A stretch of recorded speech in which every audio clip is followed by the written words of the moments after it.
Update: husband was killed in a car crash and left us in debt. Original post: forgive me if this is a little disjointed. I'm still reeling from trying to wrap my head around my current situation. My husband passed away very suddenly recently, and in the week since his passing, I have discovered that he was keeping huge secrets from me. In going through our financial information, I have discovered multiple credit cards in his, mine, and the kids' names that are at a maximum balance. 2 sets of loan papers from different banks for over $20,000. Paperwork that says our mortgage is 4 months behind, and a ton of other things that I can barely make sense of. From what I can tell, his business hasn't been making any actual money in over a year, and our savings accounts are drained. There is evidence that he has been using some gambling website and has lost thousands and thousands of dollars. I've been a stay-at-home mom for our entire marriage, and he owned his own business, so he handled everything with the money. I have no idea how to deal with any of this or what to do. I know I need a lawyer, but our accounts are pretty much empty, and I'm at a total loss over what to do. Are there any free legal options I can look into? I have tried to call a bunch of lawyers that all of them have said they won't give out any advice or counsel over the phone. Am I liable for all this debt even though I didn't consent to my name, and certainly not my kids' names, being used to open credit cards? I feel like an idiot for being this uninformed, but I'm completely unprepared to deal with this, and I'm terrified we are going to lose our house and worse. I never in a million years dreamed he would do this to us. Can anyone point me in the right direction, please? Now for the top advice before reading the updates. I have discovered multiple credit cards in his name, mine, and the kids' names that are at a maximum balance. Credit cards in kids' names or your name that you did not open is identity theft. You should report it. There's a lot of good information on the r/personal finance sidebar. I'm sorry this happened to you. Good luck. OP this so much. It's identity fraud. File a police report, then send it to each of the card holders. Follow the advice on personal finance. In addition to what others have said, do not make any payments on any of your husband's debts until after you have made absolutely sure that you are responsible for them. Any type of payment or even acknowledgement of a debt can make you responsible for it even if you wouldn't have been otherwise. By absolutely sure, I mean that you've consulted a lawyer who has looked at your entire situation and concluded that you are responsible. This is not true. I worked in the estate department for half a decade in one of the big 4 banks. Just because you make a payment does not give us the right to change guarantors and be entitled to collect directly from you. It is good advice not to pay indeed, but making a voluntary payment does not obligate you to pay the rest. That's not how this works. That's not how any of this works. They will file a claim against the estate, then you will likely need an attorney to put together a list of assets and liabilities. Then you need to declare your right to a spousal allowance as it gets paid out before debtors get anything. Then the schedule of debts come into play, and depending on how much money falls into your husband's estate, will depend what gets paid. Much will likely be written off as long as your name wasn't attached. Making a payment on a debt that isn't yours doesn't automatically mean you assume it though. That's the silliest thing I've ever heard. First, I'm very sorry for your loss. And I'm further very sorry that you were left in this awful predicament by somebody you trusted. If you are looking for free legal options, there are several in Ohio. If you search Ohio Legal Aid on Google, several organizations come up. It's going to be a bunch more phone calls, but you should be able to get help that way. Depending on your income, they'll either offer you aid or else they'll be able to refer you to an attorney. You will certainly need an attorney to navigate all of this. I hope also that you have emotional support through all of this. You are going through a lot. I wish you all the best.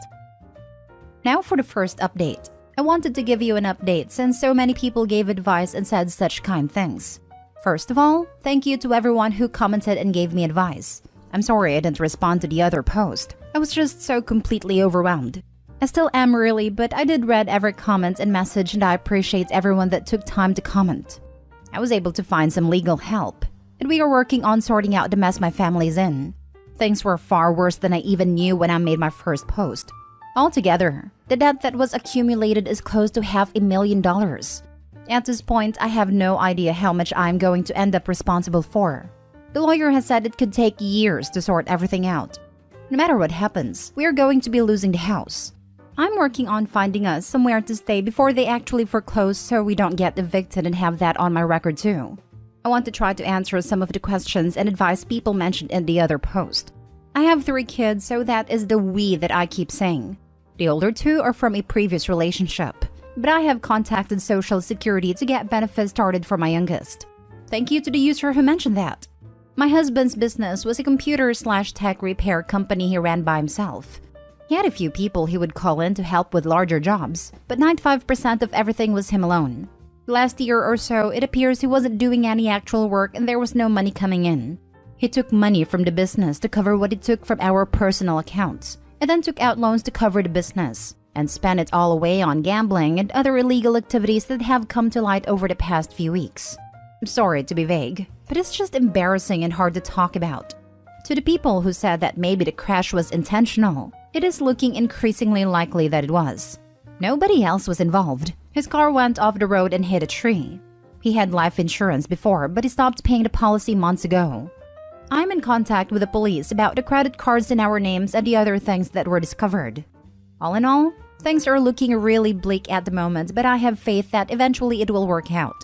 I have a few leads on jobs and have picked up a little temporary work here and there the last few weeks, so that we have something coming in. I have signed up for food stamps and Medicaid, so once that goes through, it will be a bit of help. I applied for AMHA as well, but they said waitlist can be a few years wait, so that is kind of long shot. Someone has suggested asking family/friends for help or loans, and they absolutely would help me if they could, but none of them are in a financial position to be able to help. My sister will hopefully be able to let us stay with her temporarily until I can sort things out and get us back together. She's my only living family and has been my rock through all this. So yeah, I guess that's it. Thank you all again for listening and helping. If anyone else has any more suggestions in trying to pick up the pieces that I haven't thought of, I would appreciate any advice. Second update. First of all, sorting things out didn't take nearly as long as we thought it would. Things ended up being a lot more straightforward than they first appeared. I will be filing for bankruptcy, probably early next year. I've talked intensively with a lawyer and weighed my options, and that seems like the best way to move forward at this point. 90 to 95% of the debt should be discharged with bankruptcy, so that is a good thing, although it's bittersweet. We are losing the house. We will be moving out by November 30th.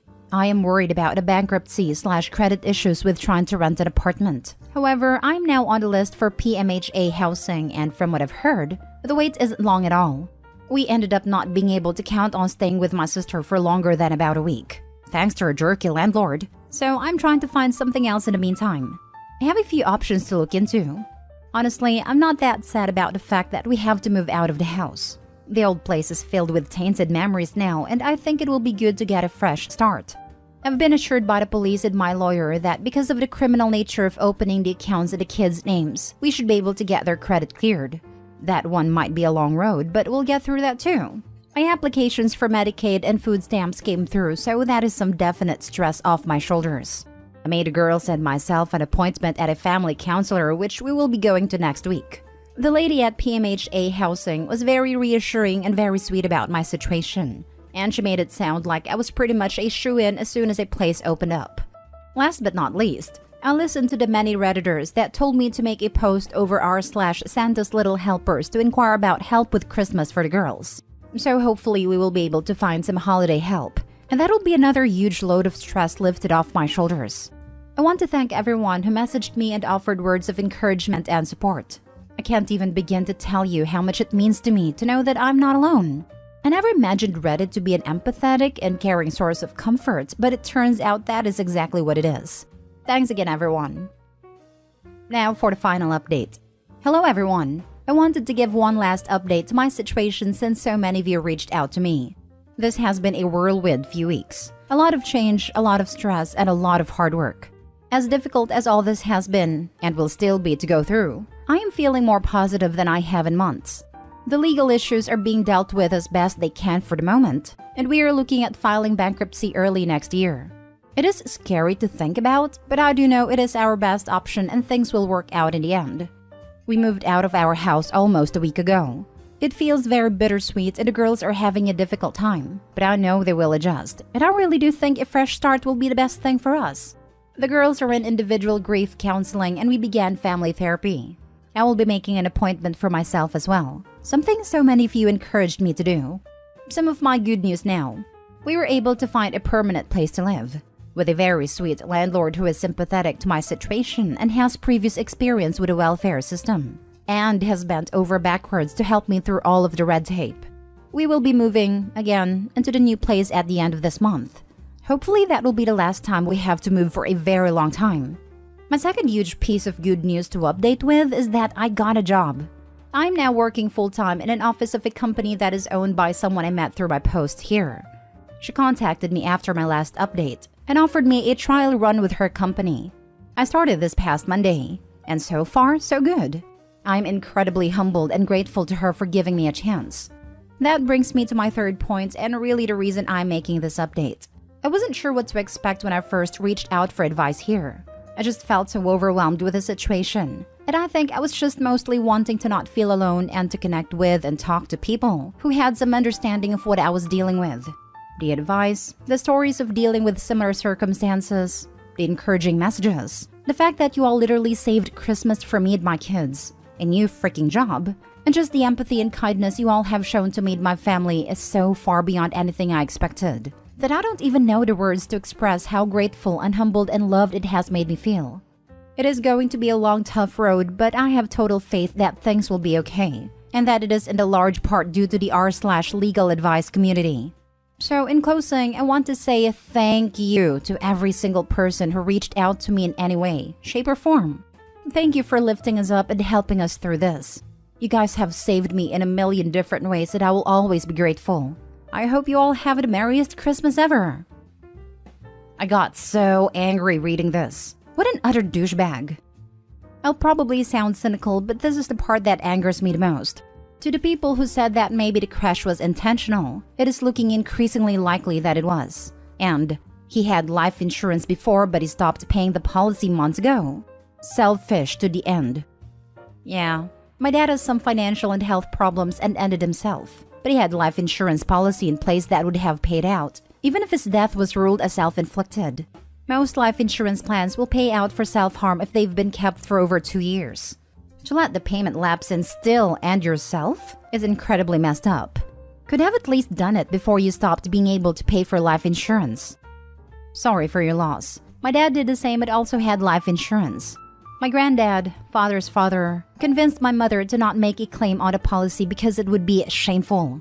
So instead, we lived in poverty while she worked multiple low-paying gigs to keep up with the mortgage payments and feed us kids. Wasn't until she got a new partner several years later that he talked some sense into her and convinced her to look into the policy. At that point, however, too much time had passed to make a claim. She's still living off of my home country's equivalent of Social Security, and I got to pretty much raise myself because she needed to work and there was never anyone home. I can't help but think that despite my dad's terrible choices, he at least thought we'd be set without him when in reality we are not. Now for the last story. He wants the perks of being my boyfriend but doesn't want to commit. Hi everyone. So I need to understand if I did something wrong by telling my ex-boyfriend that after I moved out and our business can run itself, I'll start traveling around the world without him. My ex-boyfriend, 23, and I, 23 female, broke up in September after being together for 6 years. I moved in with him towards the end of last year. He had made new friends and unfortunately their happiness became his priority, and I understood that. However, he attended a birthday gathering of a girl who doesn't like me and once told my boyfriend, now ex, that one day if he's drunk at a club, it's okay for him to cheat on me. She has also asked my ex why he hasn't cut me off completely since we broke up. Anyway, I confronted him about attending the party and he tried to play dumb and said he was only there to show the girl's boyfriend his support. Things got heated and we both realized that we were at different points in life and decided to end things. However, we are still sharing our apartment, and because of this, he still has access to me.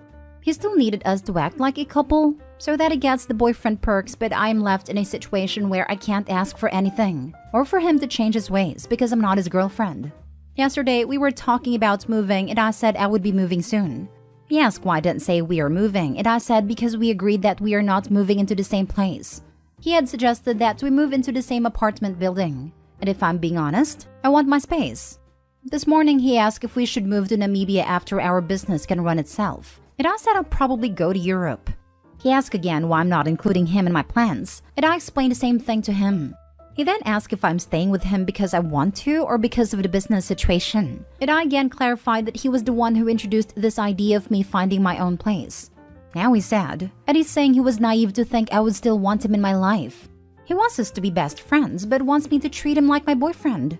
He wants me to include him in my plans, tell him everything that happens in my life, sleep with him and be there for him 24/7.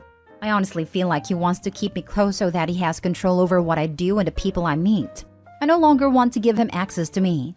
What he did really hurts me. I'm struggling to move past it and I still need time to heal. But I feel like he's rushing me. I do want us to be friends but on my own terms. So I need to understand if I did something wrong. Edit. To everyone who thinks it's my fault because I sent a mixed message and to all those being mean. My ex gets grumpy if I share anything he doesn't agree with.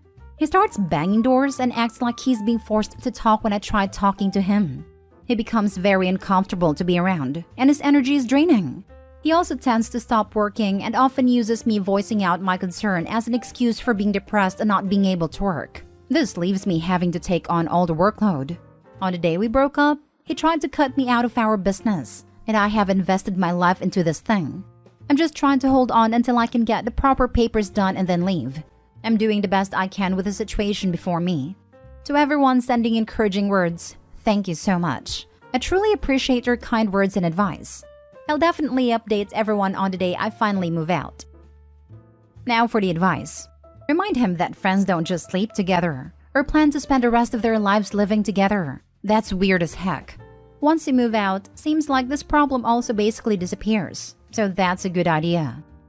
The only thing you did wrong was not moving out immediately and cutting contact. It's possible to be friends once the emotions of the breakup wash over. Currently, it seems your ex hasn't really grasped what breaking up really means. Show him.